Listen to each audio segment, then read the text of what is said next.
Just over 7.5 to play in the first half. East Tennessee State and Arizona tied at 26 apiece. Take a look at what's happening in Boise, Idaho in the West. Georgetown, Florida State, LSU, Indiana tomorrow here on CBS.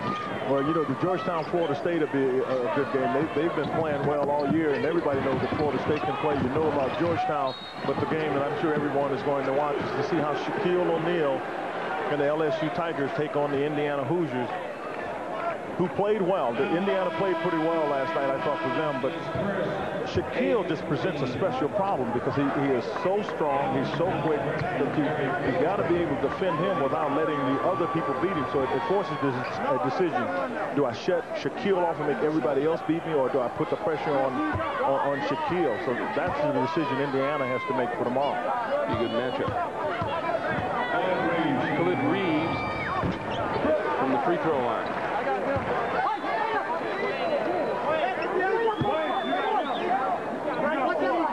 Where he shoots about 78% on the year.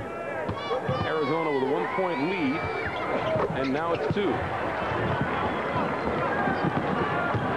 The Buccaneers with Niblett, Trezell Silvers, Jerry Pelfrey, Calvin Talford. You see Arizona English. Arizona is stepping up their defense a little bit, and you got to worry about leaving themselves susceptible to back doors. That's exactly what that was. That's a little bit of a back cut because the guy didn't step to the basketball and people just cut to the basket. When you start overplaying, that means everybody is guarding their man. It leaves you less able to help out.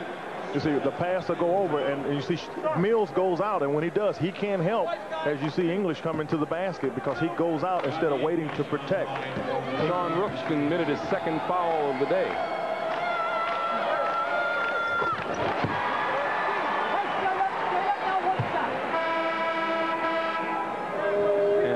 Story back onto the court. He'll give Trezell Silvers a breather.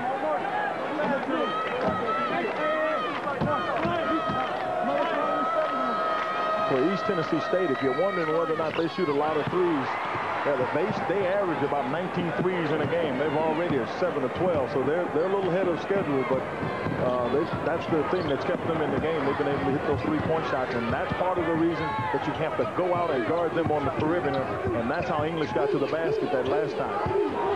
Rooks, fouled by Pelfrey. Sean Rooks is 6'10", and Jerry Pelfrey is 6'6", and there's just no way that Pelfrey is going to be able to stay with Rooks. He's got a problem. I mean, the size advantage for Rooks is something that you've got to be concerned with. But you make people shoot over you. You don't try to reach in and get that one. That's what Jerry Pelfrey tried that time, and the officials caught him slapping on the arm. Second personal on Pelfrey. See, that free throw shooting is an Achilles heel. Greg, they shoot 69%, and this is one of the best teams in the country.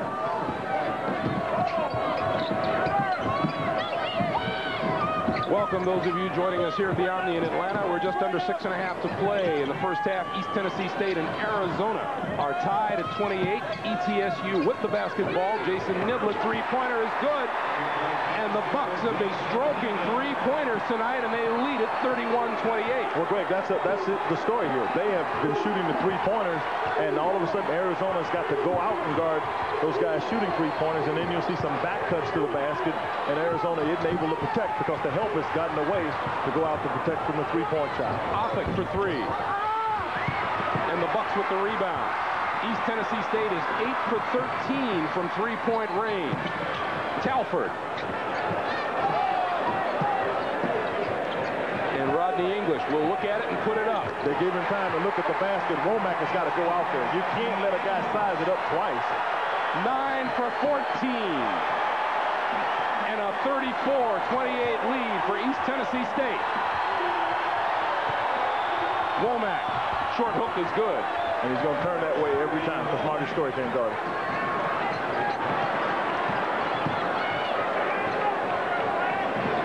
This is Talford. And that was off Matt Oppick, who happened to be standing out of bounds at the time. Back into the lineup for Arizona is Ed Stokes. He'll replace Rooks. The reason he comes in, the Stokes come in, is because Rooks has 2 fouls. Want to try to save him, try to keep him right here. You still have 5 minutes, 12 seconds to go. You don't want Rooks to get tired and get his 3rd foul. If he comes back in and he's fresh, he's less apt to get it. You know, you can get what they call a tired foul, and that's just because you just don't have the legs to move. Again, out of bounds. A 2-3 zone. They're actually playing a 1-3-1 zone. Protect. That's to protect on the wing so they don't get those 3-point shots. English. Oh my goodness, did he almost made that one. And he'll go to the line to shoot a pair. That's Chris Mills, and that's 2 on Mills.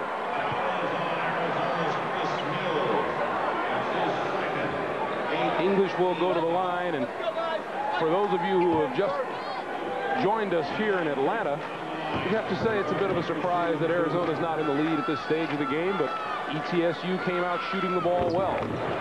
And where they've shot it well from is again, what's happened. Arizona has tried everything they can, but I think that they have been taking shots on the offensive end that they just don't need to take. They haven't taken shots where you throw the ball in, a guy repositions and throws it out, and you throw it back to him where he's established himself closer to the basket. They're taking the first opportunity, and they just need to be more patient. 5-point lead for the Buccaneers. Reeves gets the pick. That's an offensive foul. That's a charge. There's no doubt about it, because Reeves went to the basket. He did not go straight up. That's number 2 on Reeves. And Lute Olson is on the side, moving his hand in a circle, basically saying, guys, let's work the ball. Here's another look at it. Khalid Reeves gets the pick. Watch it. He goes forward, though. See how he goes forward instead of going straight up?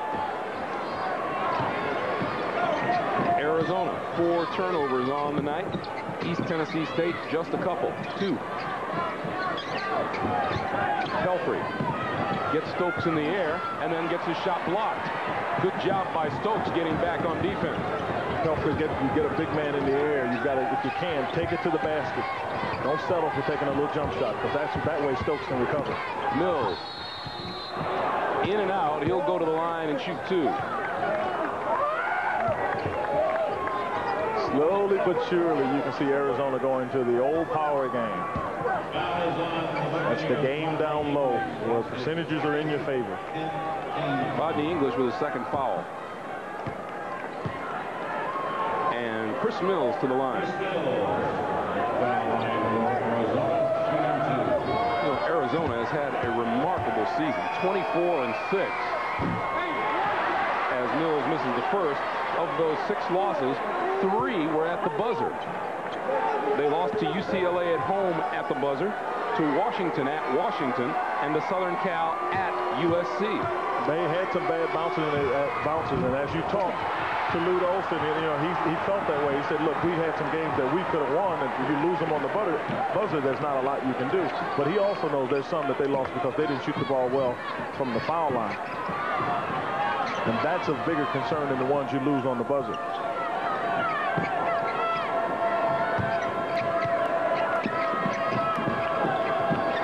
This is Palmer. Got to watch 5 seconds.